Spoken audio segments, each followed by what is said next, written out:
بسم اللہ الرحمن الرحیم السلام علیکم ورحمۃ اللہ وبرکاتہ۔ اسحاق ڈار نے تو ہاتھ کھڑے کر دیے ہیں اور آج اچھی خاصی ایسا لگتا ہے کہ چھترول ہوئی ہے، جس کے بعد اسحاق ڈار کی ہوائیاں اڑی ہوئی تھیں۔ لیکن میرے لیے سب سے زیادہ حیران کن بات تھی کہ حامد میر بھی الیکشن نہ کروانے کے خلاف کھڑا ہو گیا ہے۔ پھر مجھے یاد ہے کہ اطلاعات یہ ہیں کہ آصف زرداری پنجاب میں اور خیبر پختونخوا میں چاہتے ہیں کہ الیکشن ہو جائیں۔ وہ صرف وفاق کے الیکشن نہیں چاہتے، جنرل الیکشن نہیں چاہتے، کیونکہ وہ اپنے سندھ کی حکومت کا ٹینیور پورا کرنا چاہتے ہیں۔ لیکن آصف زرداری کی یہ مرضی ہے کہ پنجاب کے اور خیبر پختونخوا کے الیکشن ہو جائیں۔ اب اس میں کیا کوئی سائنس ہے مجھے نہیں پتا، لیکن یہ اڑتی خبر بھی آئی تھی۔ تو میں ذرا یہ دو ویڈیوز آپ کو سنانا چاہتا ہوں، آپ بھی مجھے بتائیں، اپنی رائے دیں کہ دو منہ والا سانپ کیسے اس طرح کی باتیں کرنا شروع ہو گیا۔ بلکہ میں ایک جگہ تو کلپ دیکھ رہا تھا جہاں عمران خان کے سٹانس کی حمایت کرتا ہوا یہ بندہ نظر آیا، تو آپ ذرا مجھے پلیز دیکھ کے یہ بتائیے گا کہ یہ بندہ کہنا کیا چاہ رہا ہے۔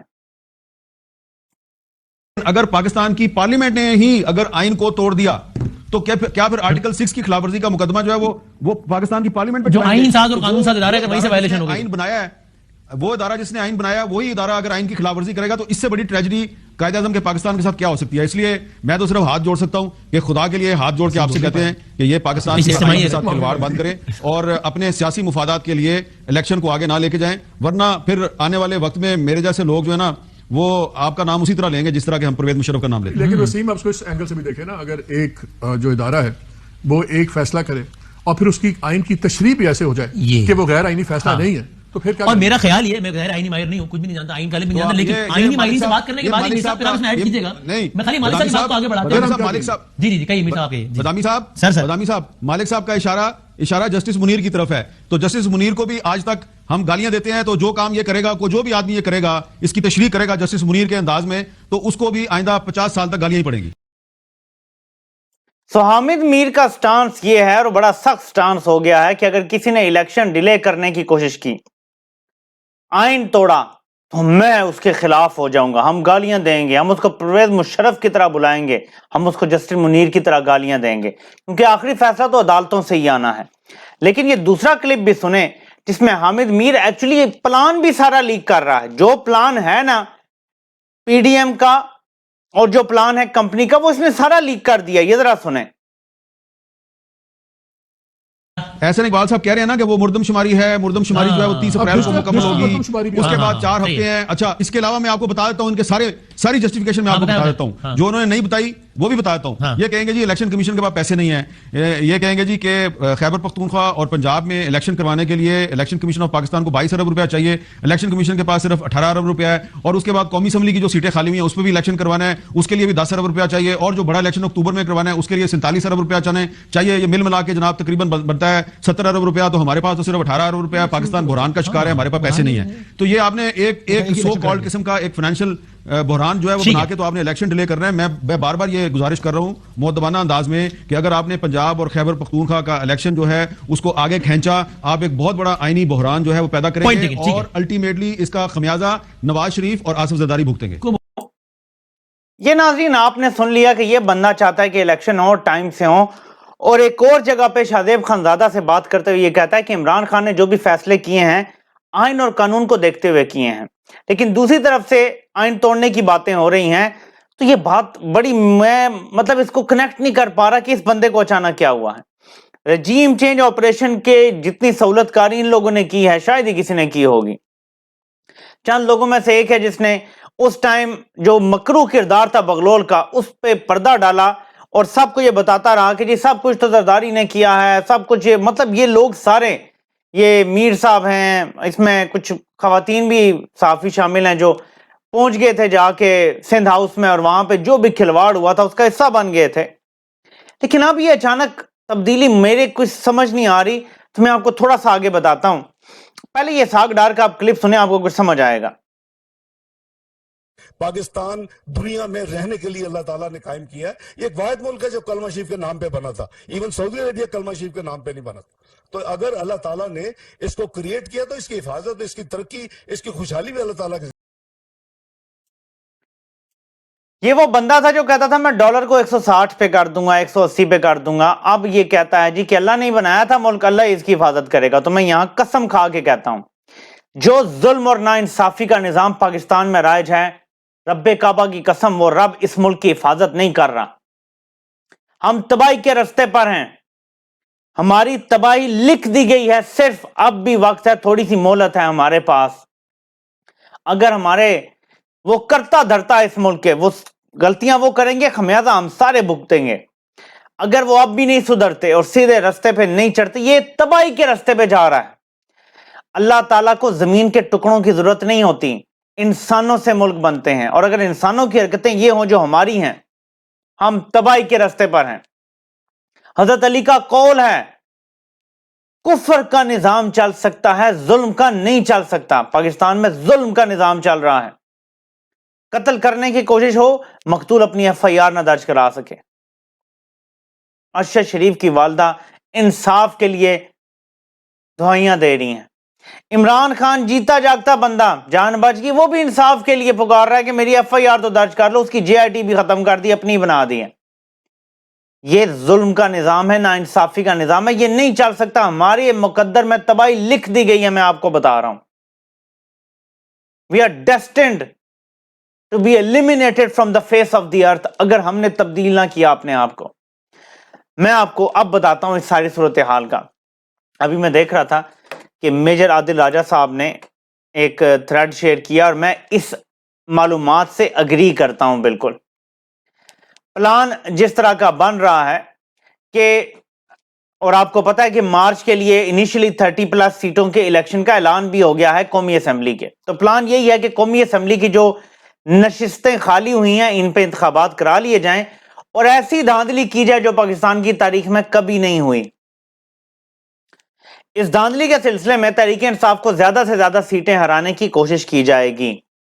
اگر تحریک انصاف پھر بھی جیت جاتی ہے تو پھر پلان ہوگا، لیکن اگر سیٹیں یہ تحریک انصاف کو ہرانے میں کامیاب ہو جاتے ہیں تو پھر اسمبلی کے اندر سے کوئی طریقہ نکال کے اسمبلی کی مدت بڑھا لی جائے گی، کوئی قانون سازی، کوئی ترامیم، کچھ بھی کر کے، انف نمبرز ان کے پاس ہوں گے تو یہ کچھ کر کے کر لیں گے۔ لیکن اگر تحریک انصاف جیت جاتی ہے ساری سیٹیں یا میجورٹی سیٹیں، تو پھر ان کا پلان یہ ہوگا کہ اگلے الیکشن میں عدالتوں کے ذریعے توسیع لے لی جائے اور الیکشن نہ ہونے دیے جائے۔ اور یہی جو حامد میر بات کر رہا ہے، یہ اب ڈاٹس کنیکٹ کیونکہ ہو رہے ہیں اس لیے بتا رہا ہوں کہ پھر ہم اس کو جسٹس منیر کہیں گے جو یہ کرے گا۔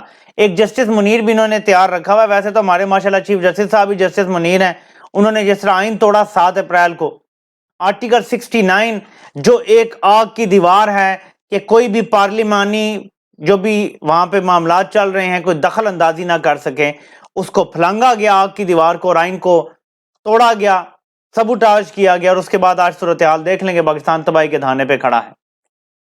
ظاہر ہے کہ ججز کے پاس بھی بندوقیں نہیں ہوتی، اب تو وہ بھی مجبور ہیں، لیکن اس رات کو اگر کھڑے ہو جاتے تو عوام ان کے ساتھ کھڑی ہو جاتی۔ بہرحال تو اس کے بعد پھر ناظرین جو صورتحال سمجھ آ رہی ہے وہ یہی ہے۔ اور مریم نواز سے سوال پوچھا کس نے لندن میں کہ سنا ہے کہ آپ وزیر اعلیٰ پنجاب کی امیدوار ہوں گی، تو یہ بھی درست بات ہے۔ نون لیگ پنجاب پہ اکتفا کرے گی کیونکہ امریکہ سے جو معاملات طے ہوئے ہیں کمپنی کے، پیپلز پارٹی کو وفاق میں لانا ہے۔ آصف زرداری اس داؤ میں ہے کہ کسی طریقے سے وہ صدر بن جائے، اور اگر اسمبلی کی مدت پوری ہوتی ہے تو اس دوران ڈاکٹر عارف الوی کی صدارتی مدت پوری ہو جائے گی، تو مجھے نہیں پتا کہ آئینی طور پہ اسمبلی کی مدت اگر بڑھتی ہے تو صدر کی بھی بڑھ جائے گی یا صدر کا الیکشن ہوگا، تو اس پہ بھی دیکھنا پڑے گا۔ تو پھر آصف زرداری ہو سکتا ہے امیدوار ہو کہ صدر وہ بن جائے، بیٹا وزیر اعظم بن جائے، تو بس ستہ خیر اپنا پورے ملک پہ کنٹرول، باپ کا راج لٹرلی۔ تو یہ صورتحال ہے۔ اس میں یہ سب کو پتا ہے کہ لسٹیں بن گئی ہیں تحریک انصاف کے لیڈران کی کہ کون کون سے متحرک لیڈران ہیں، ان کو پکڑنا ہے۔ عمران خان کا رستہ ہر طرح سے روکنا ہے۔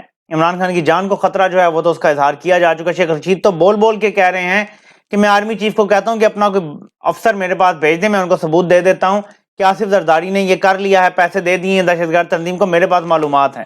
وہ اتنا کھل کے بات کر رہے ہیں تو ظاہر ہے کہ آرمی چیف کو کرنا چاہیے، بندہ بھیجنا چاہیے، کوئی اسٹاف آفیسر اپنا بھیجیں اور معلومات ان سے لیں۔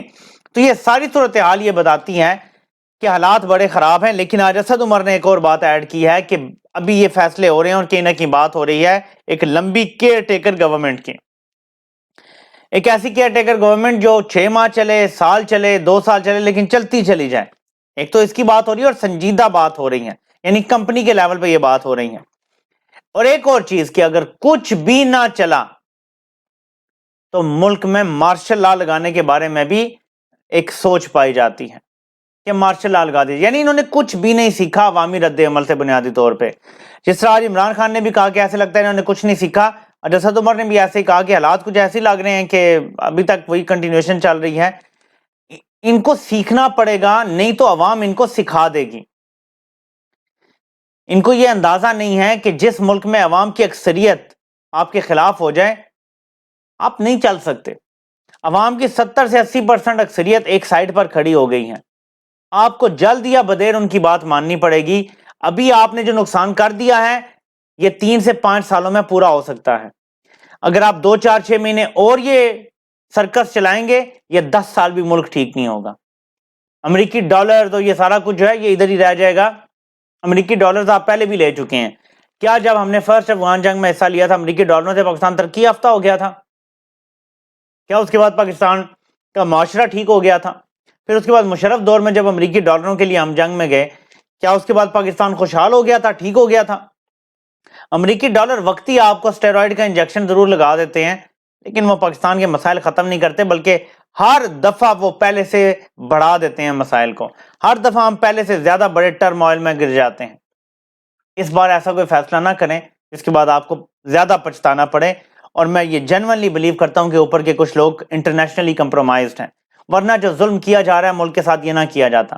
اس ٹائم کوئی بھی محب وطن یہ کہے گا کہ ملک میں ایک دم آگ لگی ہوئی ہے پانی پھینکو، ایک دم الیکشن کی تاریخ کا اعلان کرو، کیئر ٹیکر گورنمنٹ آئے، وہ سارے فیصلوں پہ من وان عمل کرے جو آئی ایم ایف کے یا یہی حکومت کر جائے، اور اس کے بعد اس حکومت کو گھر بھیجا جائے. اور اسی لیے مجھے لگتا ہے کہ زیادہ زور اب کیئر ٹیکر گورنمنٹ یا مارشل لا کی طرف ہوگا.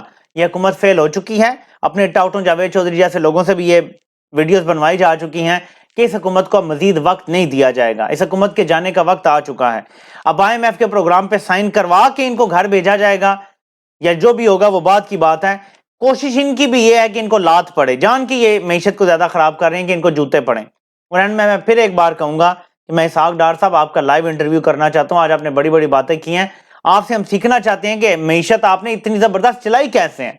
اتنی زبردست تو آئنسٹائن بھی آ جاتا اپنے سارے دماغ کے ساتھ، ایون تو وہ سائنٹسٹ تھا، لیکن میں اس کے دماغ کے لیول کی بات کر رہا ہوں کہ اتنے لیول کا بھی دماغ ہوتا تو وہ بھی اتنی اچھی معیشت نہیں چلا سکتا تھا. میں جاننا چاہتا ہوں کہ آپ نے یہ میریکلز کیے کیسے ہیں. تو پلیز موقع دیں ہمیں انٹرویو کرنے کا. ناظرین آپ سے انشاءاللہ پھر ملاقات ہوتی ہے. اللہ پاک آپ سب کا حامی و ناصر ہو. آپ سب کے سننے کا بہت بہت شکریہ.